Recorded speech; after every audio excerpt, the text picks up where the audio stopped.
त्यानंतर breaking news आहे। नागपूर विमानतळावरती मोठा गोंधळ निर्माण झालाय, कारण नितेश राणेंविरोधात घोषणाबाजी दिली जाते।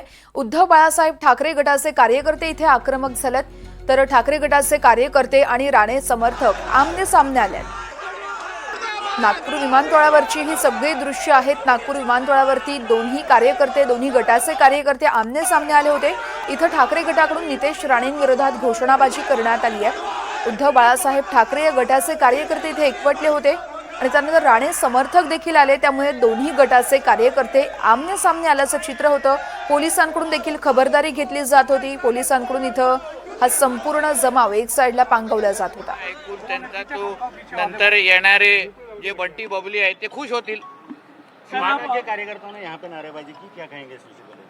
जो बच्ची कुची जो अभी शिवसेना है वो शायद अभी जो बाहर उनके जो दो बंटी बबली आने वाले मैंने सुना है मुंबई से, उनको खुश करने के लिए होएगा। मुझे कुछ सुनाई भी नहीं दिया, मैं तो अभी बाहर आया।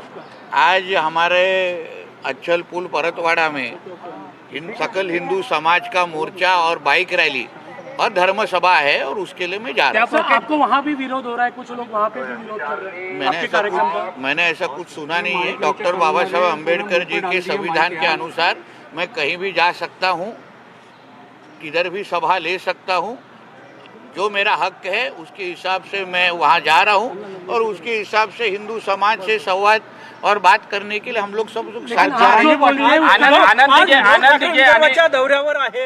आनंद दिघे यांनी धर्मवीर चित्रपटावर कुठेतरी राजकारण पेटलेलं आहे। आनंद दिघे चित्रपटावरून राजकारण पेटलेलं आहे, कसं पाहता? मला काय, मी धर्मवीर 2 हा चित्रपट आता बाहेर आलेला आहे। तो चित्रपट अजूनपर्यंत पाहिलेला नाही, पण लवकरच पाहणार आहे। पण जे काही सत्य आहे ते त्या धर्मवीर 2च्या माध्यमातून परत एकदा महाराष्ट्राच्या जनतेच्या समोर आलेलं आहे।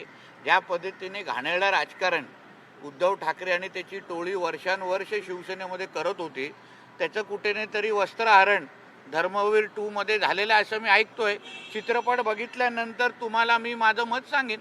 भास्कर जाधव आज म्हटले की एक मिनिट थांबणे यार, एक विचारलं ना तू। भास्कर जाधव काय विचारताय तुम्ही? खून झाल्याची चर्चा होती, खून झाल्याची चर्चा आहे। एक लक्षात घ्या, आता तो संशय वर्षानुवर्षाचा आहे, पण जो राणे साहेबांनी जेव्हा शिवसेना सोडली तेव्हा ह्याच उद्धव ठाकरेंनी त्यांना मारून टाकण्याच्या सुपाऱ्या दिलेल्या। राजसाहेबांना पण असंख्य वेळी त्यांच्या जीवाला धोका निर्माण करण्याचा प्रयत्न उद्धव ठाकरेच्याच माध्यमातून झालेलं।